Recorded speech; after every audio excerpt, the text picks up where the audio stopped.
everybody, this is Ganga, your host for Radio Mayapur. Today, as you know, we're traveling around the world with ISKCON Swami. Today we are in a beautiful countryside of England, UK, in a manor, which is a place donated by George Harrison in 1970 or something. And it's very beautiful. I don't like so much the weather because it's sunny and rainy and sunny. It's like a crazy weather, but beautiful place and lots of devotee. And the manor is located about 60 kilometers out of London. It's about 15 miles into London. Yeah, something like that. Central London. So, by the way, beautiful temple, beautiful deity, nice prasadam, a lot of devotees. A place which you want to visit for sure. And today we're very fortunate to have with us Govinda from Scotland, who was born in 1970, studied in Edinburgh. He is a mathematician out of all the things you can think of. I thought he's a scientist, but he's a mathematician. And then he will tell us a little bit about himself and why he joined this Hare Krishna crazy group, which is still there all over the world. We have 600 temples, so many farms, so many schools. I know him from Mayapur a long time ago. How many? 20 years ago? Yes, 20. So he was part of the Gurukul. He was teaching mathematics, Yes. I guess, to my children as well. And science. Gadadhar and Bhakta, they were there in your school, Yes. your class. The Ricos. The So many Ricos, Ricos, yes, yeah. the Ricos are the Mayapuris now. We used to play football together. It was great. Yeah, it was fun. So, my dear Govinda Das Prabhu, please tell us a little bit about yourself, your family, where you grew up, and just tell us a little bit your story. Yes, thank you, Ganga Prabhu. Yes, I grew up in Scotland, and most people that go there, they complain about the weather. They say it's very cold. Yeah. I mean, typically, in a Scottish winter, you're going to get a period where you maybe have snow that doesn't thaw out for a couple of months. Some years it's not so bad, but there are years when it's like that. So it's a bit slippy, a bit dangerous. It's a few degrees colder than London all year round, pretty much. And I grew up in Edinburgh. My mother was a maths teacher in school. You got the gene of your mother, then. My father was a physics professor. Wow. Actually, my mother, she ended up with a better job than my father. She became one of the assistant directors for education in the region. So she got promoted out of the classroom, which I don't think was a good thing really, because she was very good in the classroom, but that's another story. But you know. You know the famous Professor Higgs, the Higgs particle? So No. okay, they call it the God particle. Okay. Oh yeah, the God particle, the one which goes into the line and then one reacts in some way. If you observe it, it behave in different ways. So Professor Higgs, he got a Nobel Prize for that. So he was at Edinburgh University, one of the teachers there. And I just recently went up to Edinburgh and I saw a picture of the professors. My father was there. Wow. He was there as well. So it's kind of funny. Interesting stuff. Yeah. Because it looks like science is slowly discovering particles which are reacting with consciousness. So they start to explore about consciousness now. This is very interesting. Yes. Yeah, it's a very interesting subject because before they were thinking religion and science separate, but actually according to the Vedic culture they're together. Yes. Because one revealed the other one revealed the other. It's interesting. So. I mean, this is like quantum mechanics. Yes. Some of the cutting edge quantum physicists, they are thinking about consciousness, the wave function, and they're exploring and they have this puzzle. And some of them are actually saying everything's conscious. Absolutely. That could be the fundamental thing. And it's all very interesting. It's all up in the air. It's famous also because there's a Japanese what's his name, who explored about the water and consciousness. He put water in a bottle, he wrote, I love you, this, that, and he freeze it. You know that? I've heard these and then he saw in the microphone, it looks beautiful. But if you wrote on the bottle like, I hate you, you're a demonia, and all bad words, then when you freeze it, it looks completely different. So that means water is carrying a message of consciousness. Yes. Obviously, most probably, all the elements do. And all the living creatures, like the tree, the bugs, the tree, the flower, everything, the fish, the birds, everything is conscious. Only we are, because we are exploiting material nature, we take it as our own property to us, just slaughtering and killing them and eating them. But that's horrible, barbaric way of life. Very much so. But how do you choose mathematics as a subject matter? Because just because of the influence of your parents, or no? I think You like it. There probably was some influence. I mean, they didn't train me that way, but I remember as a teenager, when I started getting physics lessons in school, my father he'd be very rigorous. He'd correct me. If He you would went say, wrong. If you went wrong. you know, what he would say was, I would say, the force of gravity. And he would correct me and say, no, it's the force due to gravity. Little subtle points. Right. And I started to realize, okay, there's something behind subtlety. Why did I choose it? I just became good at it, maths and physics and chemistry. I became good at these subjects at school. And when you're good at something, it kind of inspires you because you like to get good grades. So. Right. So I went really down that path. But, you know, I remember my son one day, they came home and they showed me Vedic mathematics. It was just amazing. You write 10 number, multiplied by 10 number, and immediately they go, okay, this is the answer. You check in a computer, you check in a calculator, and it's correct. I say, how you do it? You genius. No, there's a calculation. Must admit, when I was in Mayapur, Yeah. I started this as a little side subject myself. I started looking at Vedic mathematics. Yeah. And I came to the conclusion, Western mathematics it's like a very unflexible procedure, whereas Vedic mathematics, you can actually pick how you do things. You've got a bit more flexibility. Therefore, you choose the system which works better, and you can actually multiply faster and division as well, much faster. Yeah. But they don't teach that in the schools, of course, here. That means Vedic mathematics and Vedic astrology, they were much more advanced in their thinking than us.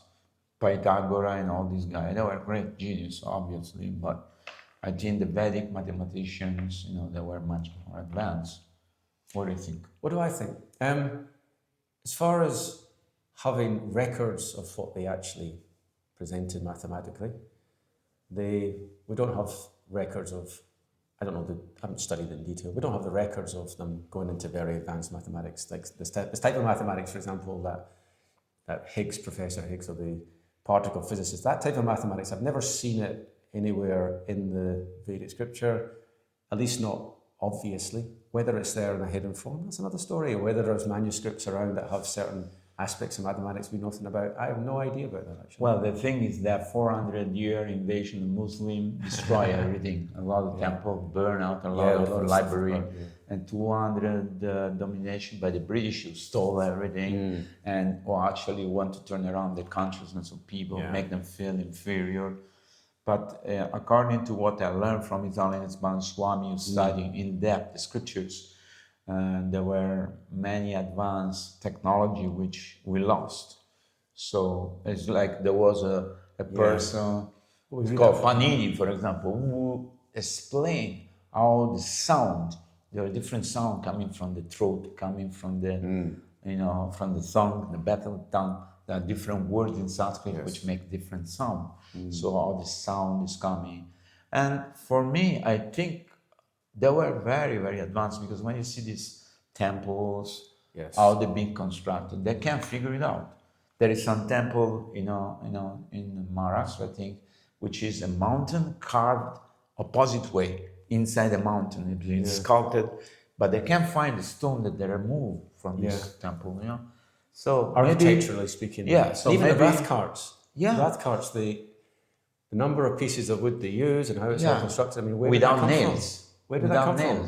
It's all very. So there is very, very. Even the British, for example, they were puzzled when the Ratha Yatra would come and millions of 100,000, 500,000 people would come from all over India to witness this festival. They say there was no internet, there was no letter, no telegram. All these people know that they had to come for this festival, because obviously they follow this lunar calendar. So they know when the festival comes.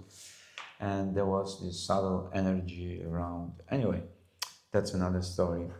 But tell us a little bit about your family. Okay, you said about your father. You have a brother and sister? I have one brother. Okay.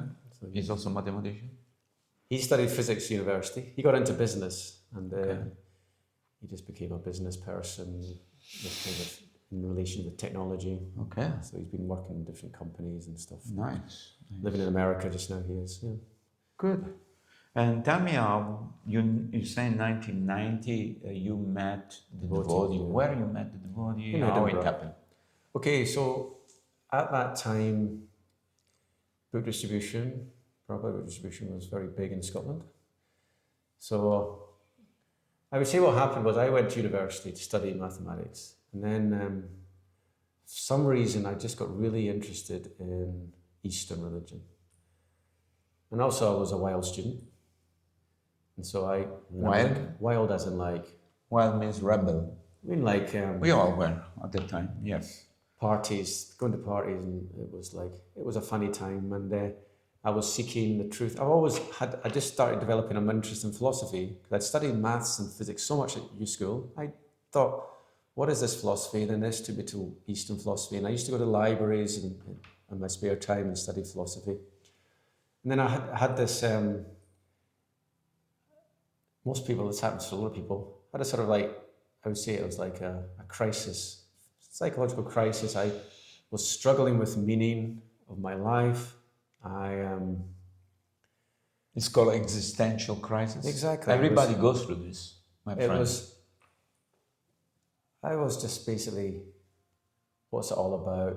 And I actually dropped out of university. I got glandular fever, and I wasn't. Let's just say glandular fever makes you can change your mood. And if you read spiritual or Eastern religion when you're in glandular fever, then it can actually become very inspiring. So, but before I even read Prabhupada's books, I had this desire. I want to transcend duality. And I was looking at books of philosophers, Western philosophers, Eastern, things like Dhammapada, a Bhagavad Gita that was verses only, not by Prabhupada. And somehow I was getting this kind of bliss from this. I was like, wow, this is amazing. And then I lost that bliss. And then I tried to get it back again. And I didn't know how to. So I was reading the books. And some were saying you should fast. And some were saying you should follow this yoga system. And I was reading all this stuff thinking, this is far out. And I took my mattress off. And I'd sleep on a hard bed. I wouldn't have a pillow. I'd eat once a day. And I did all sorts of weird stuff. I never washed my hair for a whole year. I was seeking this thing that I was missing. Yeah. And at that time, I was getting input from, there was a Buddhist group I came across in Edinburgh, and I came across devotees selling Prabhupada's books. And these were my main influences, and all of them were just kind of churning inside me. I had no bias either way. There was no Namhat, there was no meeting place in Edinburgh, so I knew nothing about actually meeting with devotees. But I used to pick up books over and over again. After about 3 years, I was at a time when I just finished graduating. At that time, I had about 14 Prabhupada's books, and I'd never actually been to a meeting or anything. And I'd read them all, and I didn't really make too much sense of them, but I was fascinated by the pictures with these blue-armed forms, the Vishnus. Krishna. And I was reading, my first ever meeting was in 1990. Devotee, he said to me, I was just on the street, and he said, "Don't you know everyone's mad?" And I said, "Yes, everyone's mad." Bit. But that was kind of really, it was an interesting statement, because when I was having I wouldn't call them realizations, but I was having my thoughts. At one point I thought, this is insanity. Everything is so mad. Yeah. And that was kind of my realization, the best one I had up until that point in my life. And when he said that, it really clicked with me. And I looked at him, and I saw a little badge that said Gauranga. And I said, "Is that a mantra?" Because that's the one word I knew. I never even heard the word Krishna, but I knew the word mantra. Is that a mantra you chant or something? And he looked at me and he said something about Gauranga. And then he said, "I've got some books for you." And he gave me these 3 hardback books. And he didn't actually, he would have given them me for free. I gave a donation. And that was my first ever encounter with a devotee. I now had Krishna book hardback, had Prabhupada Leelamrita summary, and I had, I think it was the second canto, part 1 of the Bhagavatam. So I was going out and I started reading these books. And then after that, whenever I met a devotee, You would tell them. Yeah, I would say, "What have you got in your bag?" One time I met a devotee, and he pointed to me, and he goes, "You're not this body." He went like that. And when he pointed to me, my heart started going boom, boom, boom, boom, boom, boom. And it was like, there was some Krishna was doing something. Absolutely. So yeah, it really made a big impression on me. But it never all came together until they opened a Namhat Centre in Edinburgh, which was about 3 years after I got the first book. And when I started associating with the devotees, then I started to realize about the beads, and I should be chanting. Because I was thinking this is interesting, but I didn't identify as one, as a devotee. And here's an interesting little story. So I went to the Namhat meeting, and we chanted Hare Krishna. I chanted Hare Krishna with them. There was a talk, and then there was prasadam. And then but after they chanted Hare Krishna, they bowed down. They would Jai Om Vishnupad Paramahansa. So I used to watch them bow down because I was just visiting. On the third meeting, when everyone bowed down, I was just going to watch them bowing down like before. But then it's like you felt like yes, I should. It wasn't a choice. It wasn't my choice. It's like my body. Someone, maybe I don't know, Krishna. How does it work? My body was possessed and it bowed down. It went bow down of its own accord, and I was like, "Why am I bowing down? I didn't decide to do this, but it happened." But that's about the story. I think it's Gargamuni, Brahmananda Gargamuni. And Gargamuni asked Prabhupada, "I don't bow down because I don't feel I want to bow. I don't feel it's sincere." And Prabhupada's reply was, "But if you bow down, you will change. You will change the way you think."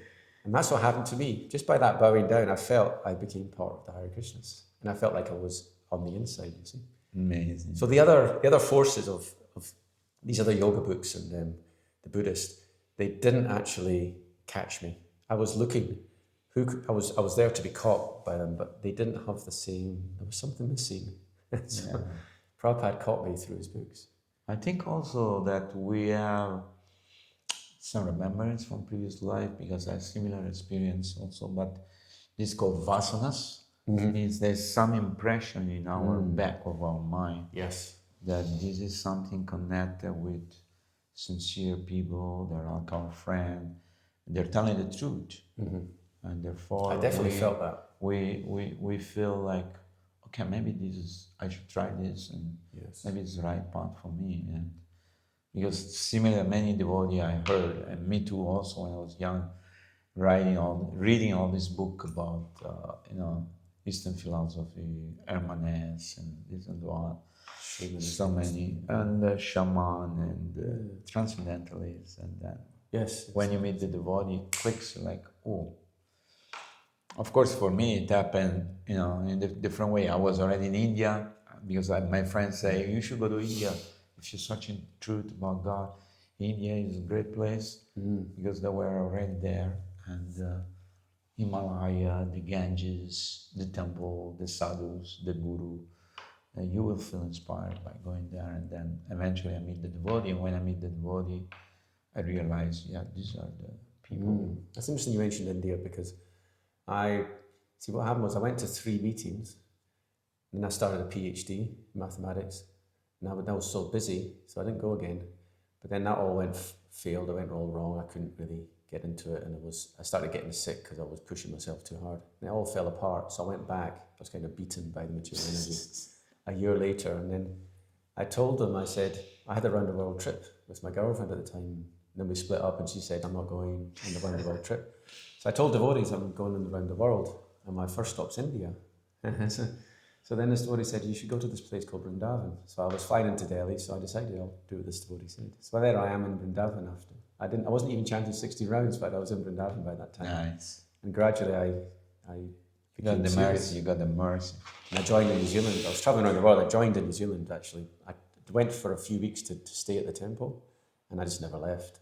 I cut my round the world trip short, and I'm going to stay in New Zealand. And I went to Australia, New Zealand, Australia as my visa run out.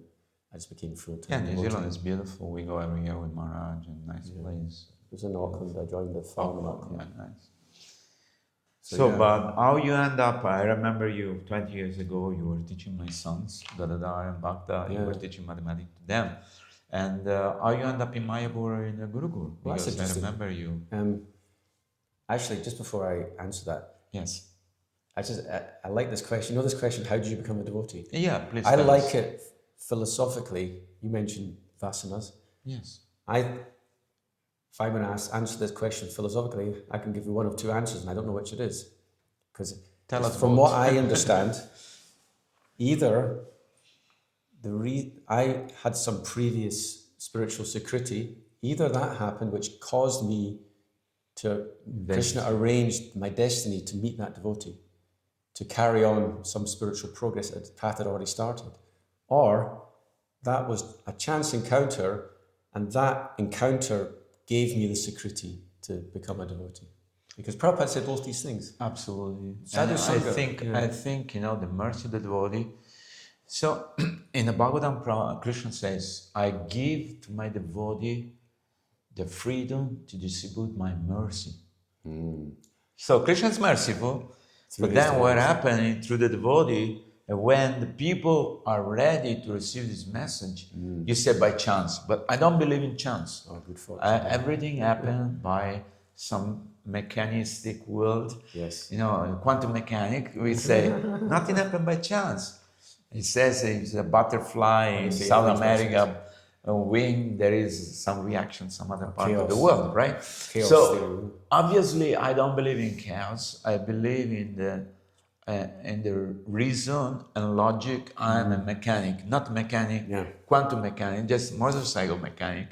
And for me, it was interesting to discover how everything works. Because logically thinking and observing nature, we can see there are so many laws. It's like you open the engine, and you don't start to think, okay, why this bolt is here? It doesn't matter. No, you think if it's there, there is a reason why it's there. So how everything works. So, and I believe that when the soul is sincerely seeking for the truth, then Krishna makes the devotee meet that soul. And then their spiritual journey starts. And of course, by meeting the devotee means we receive the mercy. You say you took prasadam, you took Prabhupada books, you inquire about the mantra. So naturally, this morning when the devotee was asking to His Holiness Bhaktivedanta Swami, why certain soul choose, even after meeting the devotee, to participate, and certain soul decide, I don't care. Even though receiving the mercy is from everybody, but I think, Krishna will not interfere with our own free will. So you want to play around, it's like you have a son, you have 3 sons. I have 2 sons and a daughter. 2 sons and a daughter. So when they were small, my children said, Daddy, I want to drive a car. Okay, I'll buy you a small plastic car. So here, you drive. And so they're happy. Because, so as long as we want to play with material nature and thinking, I can enjoy, I can become something, I can become successful, but Dukala Yamasaswatam is there, So after many, many millions of lives, Krishna says that you come to the point where you surrender to me. And that's why you bow down. When you bow down, Krishna recognizes, okay, this is a person that can become potentially my devotee. And so I think that's what happened when we meet the devotees, and then we appreciate. And the devotees are funny also, as you say. Some guy tell you, you're not the body, somebody's telling you this and that. So they give you a hint, just what you need to know to go deeper inside yourself and examine and do introspective, and then you start your spiritual life. Yes. Bhakti comes from Bhakti. Madhurya Kanamani first chapter says that. You have the first chapter, it's worth reading, and where does Bhakti come from? And the first symptom of Bhakti is that you feel so happy. When I start to chant, after 2 days I meet the devotee, I start to chant 8 rounds, I felt such a great happiness in my heart. I thought, whoa, this is what I was looking for all my life. And then automatic knowledge comes into your consciousness, into your head. I remember there was an Italian Swami. The 3rd day he told me, he put me a bag and said, okay, go and distribute book. We have Sankirtan. I said, what is it? I don't know anything. He said, don't worry, Krishna will speak to you. And I did it. And it's true. I was speaking about Krishna, but I say, I don't know anything. How am I able to answer? But Krishna's mercy. Very good. So But at one point, you decide to join ISKCON and become a monk. So what is make you completely, sold out? It just happened through association. I said I went to New Zealand and then I joined for 2 weeks.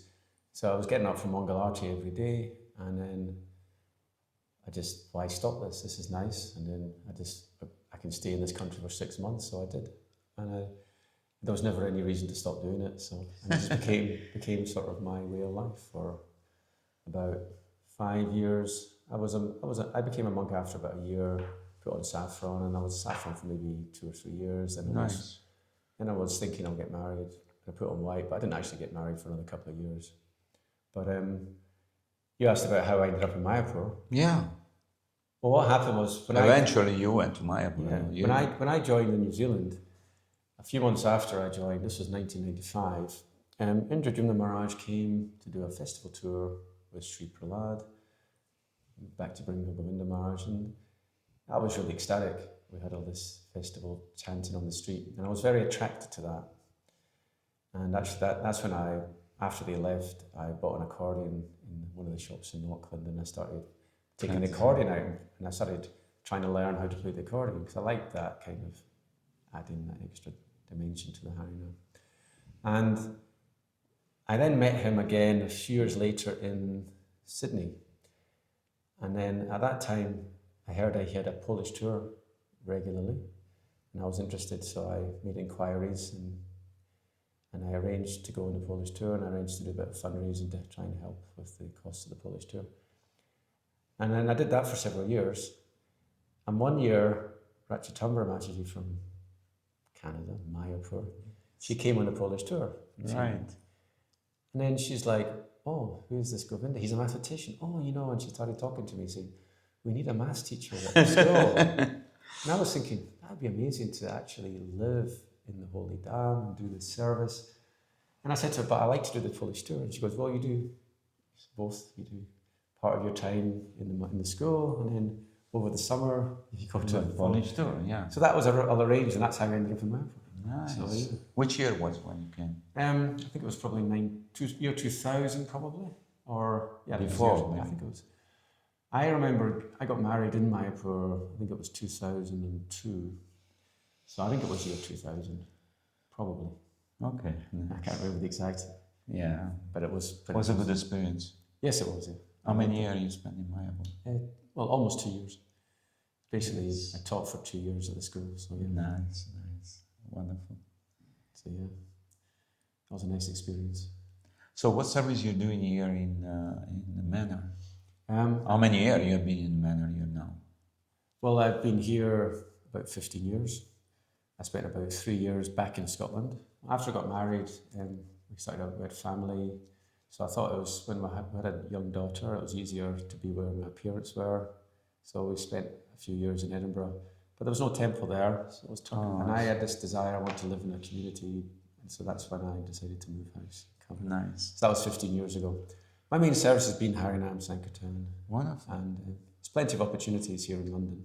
Absolutely. So there's so many Harinam groups, and we're spoilt for choice. Can't go in all of them, but I think it's so almost every day they're going on. Yes, so right? every day. And sometimes, groups from Bhaktivedanta Manor, they come into central London and join the Soho crowd, and we get extra bigger Harinams. And of course, every Saturday night there's Harinams. So yeah. They have also Studio 108. Yes, that's another, which we went there the other day. That's another. It's a nice retreat center. That's done very well so far. It's really producing results. Yeah, because they're introducing Harinam through yoga and indirect way. Yes, and it works very well. And they give prasadam, so it's under the restaurant. Yeah, it's very successful. I do a little bit of Pujari service here as well. It keeps me. I saw you doing the arti the other day. And I like to come for the morning program. I won the temple council here as well, so I kind of get a little say now and again. That's good. Nice. So what's your future plan? My future plan. I recently, about 4 years ago, I got a friend who's an engineer, and he learned how to work from home, do structural engineering, as run his own business, and he gave me some. He taught me some of that, and I did a little diploma as well. So now I'm an engineer by trade, so I can work from home. Nice. And I have my own business, so I have that freedom. And for about 4 years, I was getting established. I feel like now I'm established, I have more free time. So my desire is to be able to carry on doing what I'm doing, which is the Harinams, and maybe try and increase that. Also, go to the holy dams more often, because for quite a few years I was only going once every 3 or 4 years. But I feel now I want to go every year. I want to go to Mayapur more often. Recharge your battery. Yeah, I want to try and get into that. And I don't know where Krishna's going to take me, but my hope is that I can connect more with Vrindavan Dham, Mayapur Dham, and then carry on doing what I'm doing, and hopefully I'll be able to get a better appreciation. My goal is just, like everyone's goal, is just to try and advance in Krishna consciousness in some way. Absolutely. So I want the taste. I want to get that higher taste. I can surrender more, and not be attracted to the material things, and that's my goal. This is like sometimes I feel like the devotee, we as devotee, we are walking on the tightrope with this stick, balancing everything, because in one side you have material things which you need. I mean, not extravagantly, but you need a house, you need a car, you need to pay your bill, and you don't want to depend maybe on the temple. Some people can depend, some people cannot. People simple life, but austere, and the other way is how you maintain your spiritual standard to the optimal level, which maintain your high consciousness, so you can always remember Krishna, never forgetting. Yeah. So it's like everybody has to find his own balance, but I think Krishna is helping a lot, and is able to make us participate in this wonderful Sankirtan movement established by Lord Chaitanya 500 years ago. In fact, some devotees say that when the demigod look at us in the material world, for them 500 years is like 5 minutes. So they say, oh, these are the devotees of Lord Chaitanya. They are continuing the Sankirtan. Well, Lord Chaitanya. That's like fifth canto. So many verses say that demigods, they want to come here. Yeah, to take birth, and because they quickly can go back home back to God. That's amazing. So we tend to look for low enjoyment here. Demigods have higher enjoyment, but they want our position. So how foolish are we not to take advantage of it? Absolutely. So yeah. And I think eventually we can balance this by performing service. But Thakur says, explained many times that you need only 2 things: to be sincere and to be honest. And then your spiritual life, Krishna will open all the door, and you would be able to, maintain. I think we're holding ourselves back by our desires.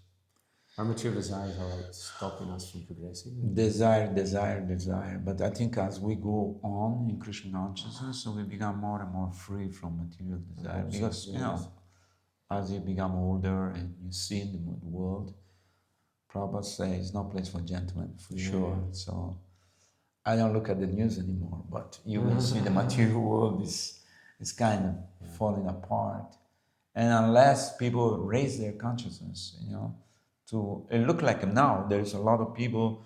I see a lot of new podcasts for example, Wisdom of the Sages, or new Next Level Soul. This guy who interview all people who were near death experience, Alex Ferrari, and he put a picture of Prabhupada in the end. He must have read Prabhupada books.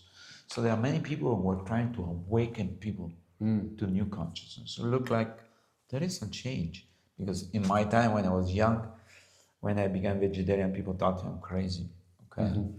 Or you were like out of the scene. It's like, oh, you will die if you don't eat meat, things like that, But now they serve vegetarian food in the airplane, in the train station, and they're vegan restaurants all over the world.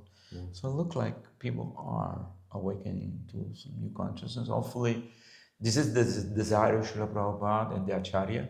This is the desire of the Lord Chaitanya to distribute the mercy to everybody. So we are participating in that, and we do a little bit. But what's very noticeable here at Bhaktivedanta Manor is, as every year goes by, more and more visitors coming.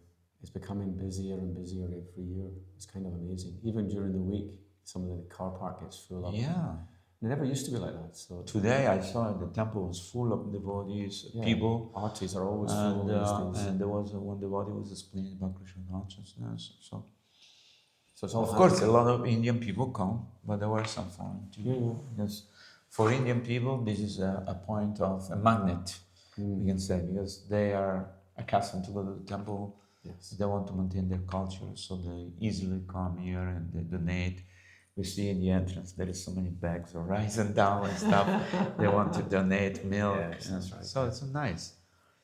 So I think that Vishaka Mataji as a temple president, she's doing great, service, and many other devotees, the Bhaktivedanta player, they're doing nice playing. Yeah.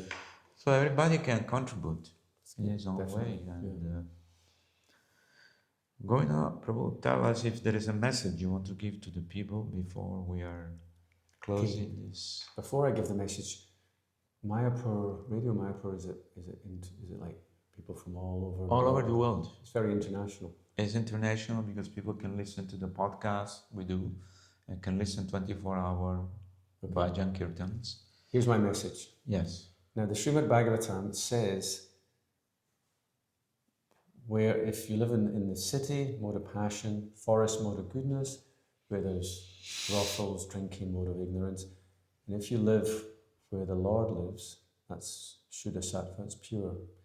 So my message is, because this is what I use myself, because a lot of my friends from many years ago, many of them, they don't come to the temple. So what can happen is people at a certain point in their life, they think the temple's not fulfilling their needs and they stop coming. My philosophy is, if we don't want to be at the temple, maybe we think that there's something about the way we're seeing things. Because if the temple is the spiritual world, it's beyond the modes, then why wouldn't we want to go? And the reason we don't want to go is because we have maybe had a bad experience, and it may be a justified reaction of the mind, but we should find a way around that. And we should promote, we should support temples, because temples, they're always short of people. For preaching purposes, they want to preach, but they can't because there's not enough people. Right. And it's very important that we make the temple our kind of spiritual home. And even if we don't necessarily get on with the management, as long as we're still allowed to go to the temple, then we should take advantage of the kirtan and the sangha and everything. And because that's how the movement builds. When you get a group of people and they get inspired, then it spills out into the streets, it spills out into all various types of outreach. And so I think we shouldn't cheat ourselves of the wonderful gift Prabhupada has given us of opening these temples all over the world and take advantage of them. We won't see the deities, because wherever the deities reside, that is Vaikuntha. So why would we not want to go to the spiritual world? And we can. And it's only our own covering of consciousness that we don't see it that way. That's my main message would be I think a little further than you, I would say, now with this modern technology, I can be home and open my phone and take darshan of Mayapur, Vrindavan, Soho, wherever temple I want to see. Even maybe, I have a problem with one temple, I don't get along with them, but I can always go to some other temple. Not only that, I can invite my friend and we can read the Bhagavad Gita together and say, what do you think about this? Make our home a temple. And offer prasadam to your guests or do a little bhajan and kirtan and chanting. Prabhu saying you don't need any instrument, just clap your hand and chant Hare Krishna. You play nice harmonium. I saw you playing with your left hand, which I was surprised. You're lefty. I play the accordion with my right hand. So you're both. So and then anybody can participate from wherever they are, and they can whether come to the temple or not come to the temple, but take advantage of this. Yes. There are podcasts, there are darshan, there are lectures of Srila Prabhupada. There is all Prabhupada book in this phone. This phone can be such a great maya, illusion, and watching all kind of nonsense. But you can actually use it in Krishna consciousness. And yesterday night I was listening to Mahabharata, beautiful, in English. So we can listen Chaitanya Charitamrita, Chaitanya Bhagavat, full of story. I listen to them online. And audiobooks. Audiobook, and they're free. So I say, like you said, desire. Okay, maybe I'm scared of moving in the temple because, for me it means I'm too detached or whatever it is. Yeah. Some people they get scared. But nevertheless, I can participate in this by upgrading my consciousness by listening to music, listening to kirtan, watching video. There are now there's a famous devotee who has made a famous film, Nishingade film, in animation, and it broke the box office in America. And amazing. It was 2.5 hour full feature film. Fantastic. Done. So everybody's talent can be utilized in Krishna consciousness. And whether you want to participate directly, indirectly, at least upgrade your consciousness by listening to Radio Mayapur, watching 100%. the Mayapur TV, watching the temple, see what activity. I'm sure there is something you would like to do for offering to the Lord, whether it's bringing some flower, cooking, or serving. Yes. Or I saw some beautiful lady doing gardening today. It was raining, but she was doing gardening. She covers her. So everybody can participate. That's beauty. It's like you have a big cake, and from doesn't matter where you bite it from. It's always nice and sweet. So that's Krishna consciousness. For everyone. Thank you. Everybody. Very Thank you so universal. much for coming today Thank you. and spending some time with me. Thank you. It has been a great pleasure, Govinda, to see you again. Yes, after so many years, I see you now and again. Yeah, I'll come every year with this. Yeah, I saw you a year or so ago. Yeah. So, So I'll see you more often. we like to thank Srila Prabhupada. Srila Prabhupada ki Jai. jai. Ananta Koti Vaishnava ki Jai. jai. Haribol. Hari Bol. Hare Krishna. Hare Krishna.